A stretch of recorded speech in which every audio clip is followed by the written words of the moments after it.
I am a GP by trade. That evolved into a women's health GP just because by nature you begin to see a lot of women coming through the doors, and then it became a menopause specialist. Many of us get to this point and don't know what's going on, or may have symptoms for years and not really know what's going on. What are the hormones that play a part in female reproductive health? What is perimenopause? What is menopause? How are they different?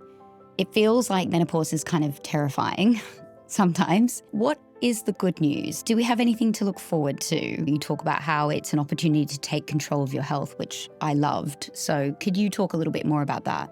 Yeah, and I think the rhetoric around menopause, certainly for younger individuals, has become quite terrifying. Your typical symptoms tend to be the ones that are estrogen related, so highs and lows of estrogen tend to be hot flushes and night sweats. But we know around 20% of women might never get a hot flush or night sweat, so we really need to be careful that we're not just relying on that to diagnose perimenopause. Why do we get early onset perimenopause, and where does that come from?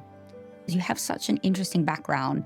You're a specialist in menopause on the Advisory Council for the British Menopause Society, but you're also CBT trained. Your trauma-aware approach is so interesting. Can you talk a little bit more about that and how that plays into menopause? As we go through the perimenopause, what estrogen is really good at, and this is a very simplistic way that I like to look at things, is estrogen is really good at boxing up how we feel. It's very good at protecting our brains, at nourishing our brains, and in a way we kind of box things up and move on. Traumas that we may have felt like we've dealt with, even if that's with CBT or other therapy, we're quite good at boxing it up in our 20s and 30s. As we go through the perimenopause, as estrogen levels start to change, our brains become less good at doing that. So previous traumas can come to a head. Now I want to move on to the myths and misconceptions around perimenopause, menopause. What are some of the biggest myths that you maybe see in your work every day, but also online? I think the biggest one, and the one that I have to deal with a lot, is something that I've seen I want to clarify. Can you get menopause or perimenopause if for some medical reason you don't get a period or that you may be infertile? Yeah, so it's a really good question. How does chemical menopause compare to the normal menopause? And why would a chemical menopause have to happen? Yeah, and this is a really good question. What should a 20-year-old be thinking of? Should they be thinking of perimenopause? Start thinking about how you're eating, how you're nourishing your body, how you're moving your body, how you're self-caring for your body. There are so many myths that surround hormonal contraception. When it comes to things like, can it bring on early perimenopause? What would you say to that question?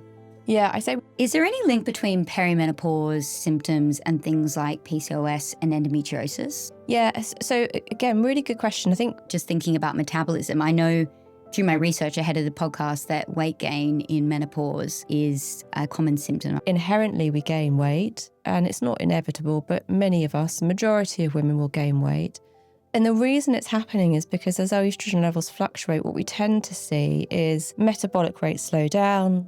We tend to store more fat around our middles and around our bums. Adipose tissue, fatty tissue, tends to produce estrogen. It tends to produce not a great form of estrogen, but it's a form of estrogen that our body desperately is trying to make.